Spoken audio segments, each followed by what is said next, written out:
Quando pensi a tutto ciò che potrebbe andare storto su una nave da crociera, scommetto che l'idea di dover fare i bisogni in un sacchetto per rifiuti biologici è piuttosto in basso nella lista. Ma per oltre 3.000 passeggeri a bordo della Carnival Triumph è diventata una realtà quotidiana. Pareti ricoperte di escrementi, battaglie per il cibo e una tendopoli improvvisata sui ponti hanno fatto guadagnare a questa crociera il suo famigerato soprannome, la crociera della cacca dall'inferno.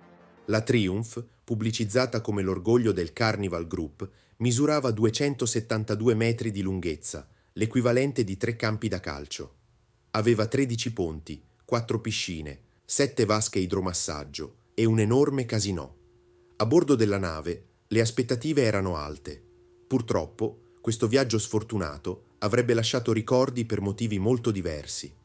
La Triumph salpò da Galveston, in Texas, per il Golfo del Messico giovedì 7 febbraio 2013, per quella che doveva essere una crociera di 4 giorni. Inizialmente, tutto procedeva serenamente, feste fino a tarda notte, intrattenimento a bordo, bel tempo e buffet abbondanti per gli ospiti. Il momento clou della crociera era la tappa prevista a Cozumel, in Messico, dove i passeggeri avrebbero potuto rilassarsi nelle acque cristalline, fare shopping e rientrare per una serata di divertimento a bordo. Ma dopo aver lasciato Cozumel per il viaggio di ritorno a Galveston, la crociera prese una piega inaspettata. Nelle prime ore di domenica 10 febbraio, un allarme antincendio ruppe la tranquillità della nave. Poco dopo le 5:28 del mattino, il sistema di diffusione sonora trasmise l'annuncio dell'Alpha Team, il codice usato dalla Carnival per indicare un'emergenza incendio. I passeggeri sui ponti inferiori aprirono le porte delle loro cabine trovando i corridoi invasi dal fumo. Il panico si diffuse immediatamente. I passeggeri cercavano freneticamente i giubbotti di salvataggio e si affannavano a rintracciare amici e familiari. Sul ponte superiore un denso fumo nero si alzava dalla ciminiera. Senza ulteriori informazioni, molti ospiti si precipitarono alle stazioni di evacuazione, temendo il peggio. Poco dopo l'annuncio iniziale, le luci della nave tremolarono e poi si spensero, lasciando accese solo le luci di emergenza. L'incendio, sviluppatosi nella sala macchine, era stato contenuto dal sistema automatico di soppressione incendi e dichiarato sotto controllo alle 6:08 del mattino. Tuttavia, aveva danneggiato irreparabilmente il sistema di propulsione, lasciando i 3.143 passeggeri e circa 1.100 membri dell'equipaggio alla deriva nel Golfo del Messico. Ma c'era un piano. 2 rimorchiatori si sarebbero diretti verso la nave per trainarla fino al porto più vicino, Progreso, in Messico. Ai passeggeri fu detto che sarebbero arrivati a destinazione entro martedì. Tirarono un sospiro di sollievo e iniziarono a togliersi i giubbotti di salvataggio. Non sapevano che sarebbero rimasti bloccati in mare per altri 4 giorni.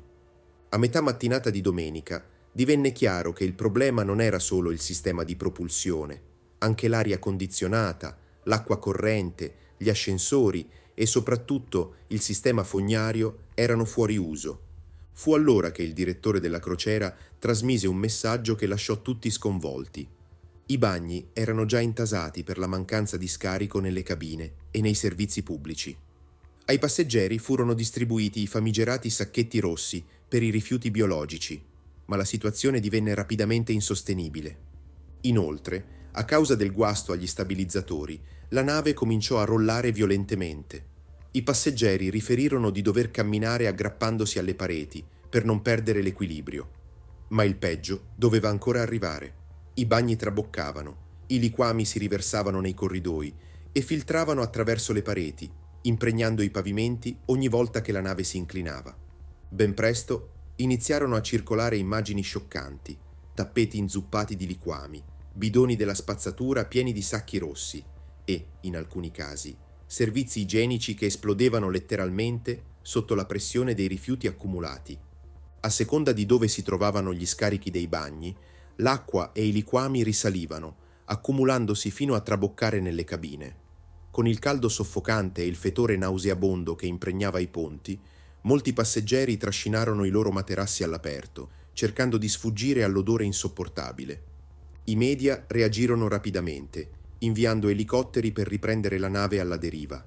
Ben presto, Le immagini di quella che sarebbe diventata nota come Tent City fecero il giro del mondo.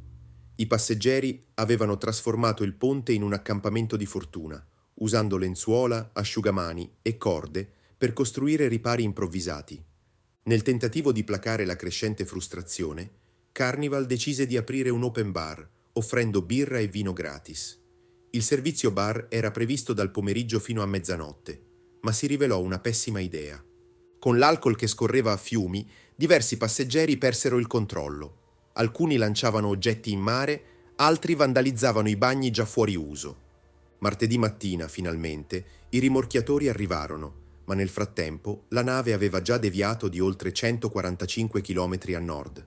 A quel punto, Progreso non era più il porto più vicino e si decise di trainare la Triumph fino a Mobile, in Alabama, allungando il viaggio di altri 2 giorni. L'unico aspetto positivo di questa decisione era che il ritorno negli Stati Uniti avrebbe facilitato il rientro per i 900 passeggeri che viaggiavano senza passaporto. Tuttavia, il ritardo aggiuntivo mise a rischio la vita di una passeggera. Rachel Alderet, che necessitava urgentemente di dialisi, fu la prima delle sole 2 persone evacuate dalla guardia costiera. Un secondo passeggero fu evacuato per una condizione medica preesistente. Entrambi vennero trasferiti su altre navi Carnival, che avevano deviato il loro percorso per assistere la Triumph. Nonostante tutto, i passeggeri elogiarono l'equipaggio per aver fatto il possibile per aiutarli, ma la situazione igienica era diventata insostenibile. Il problema principale era che i bagni non funzionavano. Alla fine ci hanno dato delle buste bio e per i primi 2 giorni dopo l'incendio erano praticamente l'unica soluzione. Nel frattempo, le scorte di cibo si stavano esaurendo rapidamente, costringendo i passeggeri a fare file interminabili per ottenere panini freddi con cipolle e cetrioli. Un passeggero descrisse la scena come qualcosa di simile a Hunger Games, con liti e tensioni sempre più alte man mano che il cibo diminuiva. C'era gente che ti insultava perché avevi preso più di una porzione, anche se cercavi solo di portare qualcosa per tutta la tua cabina. Non tutti potevano fare la fila.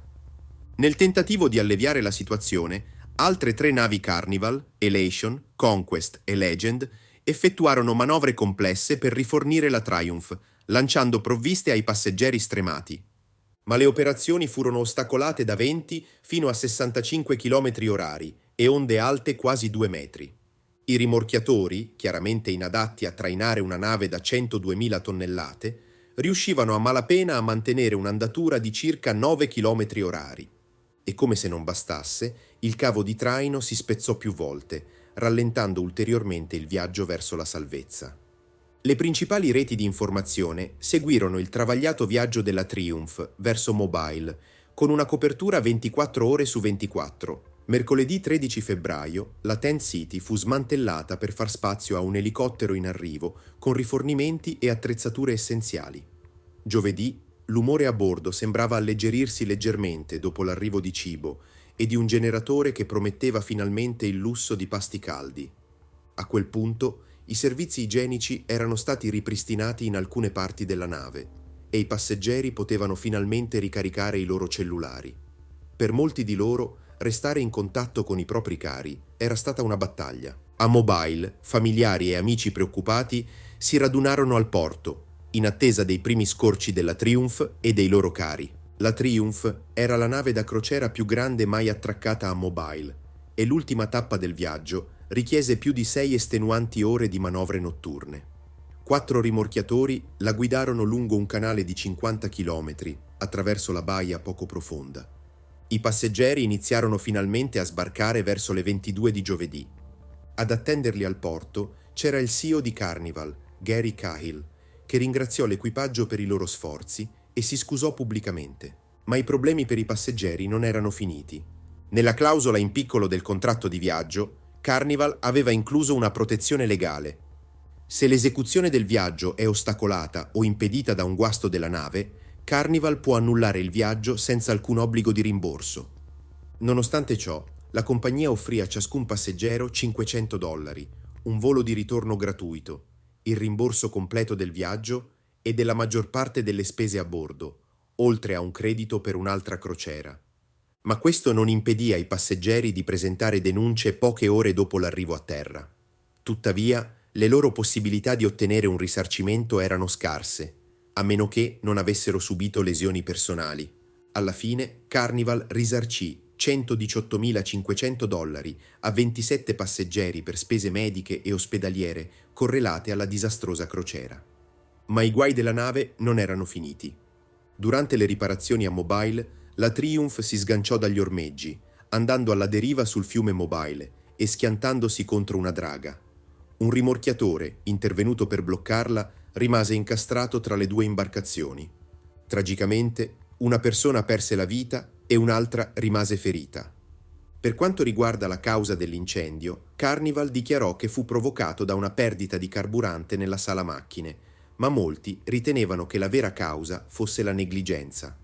Nei 2 anni precedenti, la compagnia aveva registrato 9 incidenti legati a perdite di carburante da tubi flessibili. Nel gennaio 2013, Carnival aveva dato 2 mesi di tempo alle sue navi per installare scudi protettivi su tutti i motori diesel con tubi flessibili.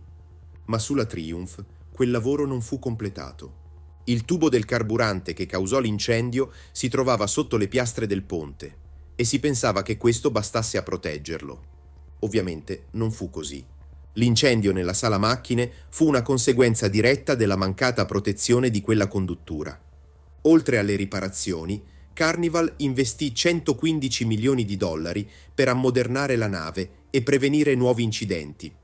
Dopo 4 mesi di lavori, la Triumph tornò in servizio. Nel 2019, dopo un'altra costosa revisione da $200 milioni, la nave fu rinominata Sunrise. Oggi continua a offrire ai passeggeri vacanze indimenticabili. Incrociamo le dita. Niente più sacchetti rossi per i rifiuti biologici e nessun Survivor o Hunger Games tra le attività di bordo. Grazie di aver visto questo video. Ti ricordo che i video del nostro canale Incredibili Eventi escono ogni mercoledì e venerdì alle ore 15. Iscriviti al nostro canale per non perderti le nuove uscite. Grazie e a presto.